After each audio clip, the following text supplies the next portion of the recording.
प्रधानमंत्री जी खाली जुबानी खर्च करते हैं। पहले से थी उनकी शंकाएं थी कि भाई हम वोट नहीं देते फिर भारतीय जनता पार्टी कैसे जीत जाती है।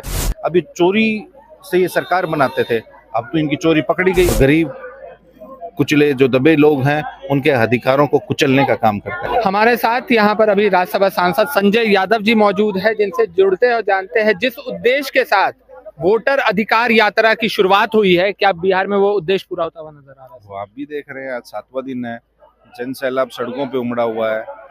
ये जन समर्थन, जन आस्था, जन विश्वास के साथ जो शुरू हुई अब वो जन आशीर्वाद में तब्दील हो चुकी है।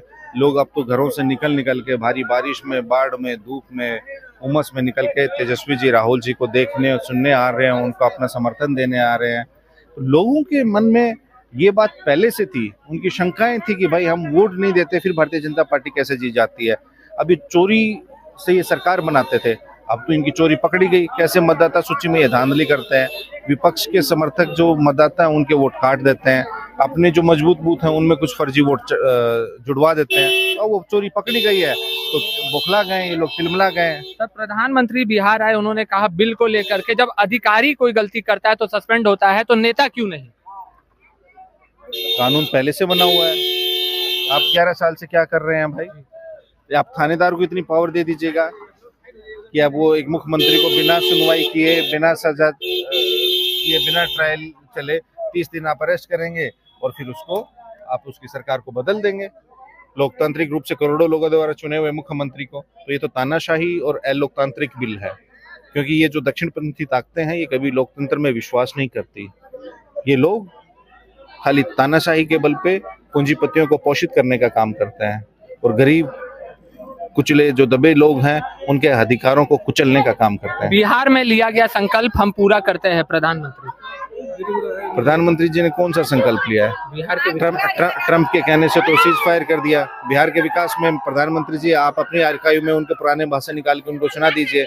इसी पूर्णिया में आके बोलते थे कि हम बिहार को विशेष राज्य का दर्जा देंगे, यहाँ कटिहार में बंद पड़ी जूट मिल को शुरू करेंगे। कितनी शुरू कर दी? एक अगर सुई का भी कारखाना यहाँ कोई लगाया हो तो बताइए। प्रधानमंत्री जी खाली जुबानी खर्च करते हैं। वो अपनी जुबान से आके आज ये वादा कर दिए नंबर 1 बना देंगे। हर एक राज्य में जहाँ चुनाव होता है उनका अलग भाषण का कंटेंट होता है, उसी के हिसाब से वो करते हैं। तो प्रधानमंत्री जी की करनी और कथनी में भारी फर्क है। नेता प्रतिपक्ष के अंदाज में प्रधानमंत्री दिखे थे गमछा लहराते हुए। देखिए, इनकी अपनी कोई नई सोच नहीं है, ना इनकी कोई सृजन शक्ति है। ये कॉपी एंड पेस्ट वाले लोग हैं, जो जहाँ देखेंगे तेजस्वी जी की घोषणाओं की कॉपी कर ली, उनकी जो उपलब्धियां थी उनकी कॉपी कर ली, अब उनके जो प्रचार का स्टाइल है उनको भी कॉपी कर रहे हैं। भाई तेजस्वी जी युवा हैं, बिहार देश का सबसे युवा प्रदेश है, तो जो तेजस्वी जी की जो युवाओं की उम्मीदें हैं, सपने हैं, आकांक्षाएं हैं, तेजस्वी जी उनको पूरा कर रहे हैं और उनके साथ कदम ताल कर रहे हैं। तो प्रधानमंत्री जी को लगता है कि हम तो 40-50 साल पीछे छूट गए युवाओं से, तो कॉपी कर रहे हैं, करने दीजिए। आखिरी सवाल रहेगा सर, और कितने लीडर्स पहुंचने वाले हैं? बहुत लोग आ रहे हैं। देखिए, ये थे हमारे साथ राज्यसभा सांसद संजय यादव जी, जिनके तरफ से आपने साफ तौर पे सुना है